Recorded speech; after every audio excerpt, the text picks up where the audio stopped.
golfers can spend a lot of time getting their address position right. So we get to the ball, we've got driver this time, we get to the ball, everything's set up lovely, everything looks really strong, really powerful. But there's a huge important part coming, and it's how I start the club moving back away from the golf ball. Because if I don't get this bit right, everything else that follows can be hampered by what happened there.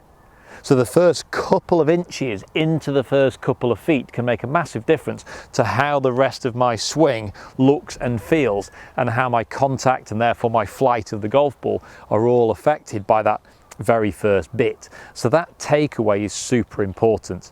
And we have a classic position that we want to look for, and it's what I'm going to call an online takeaway. And it's this position here, where from that camera view, or if I've got a mirror and I'm looking in a mirror behind me, the club head sits on top of my hands and the shaft points at my target line. If my club points at my target line and the club head sits on my hands, I can't be that far wrong. I'd also just like to clarify the club face should be somewhere between the vertical and the spine angle, and I'm pretty much good to go. This tip talks about an inside takeaway. So an inside takeaway is anything that's inside of that position that we've just highlighted. Inside is the position where I'm standing inside the circle. So the circle is the golf swing coming around me. Anything on this side is inside. Good setup, good takeaway, inside takeaway. For a lot of golfers, they tend to get the club inside in the takeaway, possibly due to because they're trying to get the club down from the inside. So they might have heard that they don't want to come over the top. So they want to come inside, swinging out to the right, drawing the golf ball. So they're doing it for the right reasons, but actually it's the wrong move. If you get the club inside here early in the takeaway, chances are you're going to find it very difficult to get it back to the inside.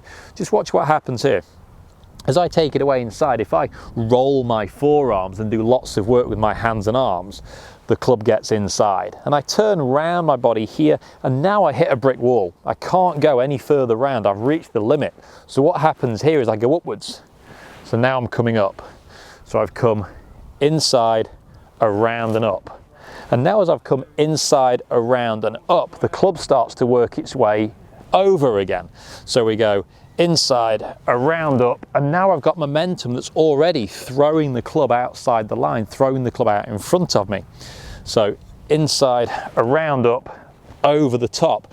So by nature of me trying to get inside to try and come down on the inside, I've actually created a problem that makes that even harder to do, and I'm now coming massively over the top, even though I tried to do the right thing going back. So it's fundamentally important that you take the club back online, then nicely to the top. Now that allows me room to get to the inside, and I can swing through to the ball. So if you're struggling to get on the inside for your downswing, consider you could be too much forearm rotation on the takeaway, too far inside on the takeaway. That's causing you to come over the top, and that's how that inside takeaway could be hampering your golf.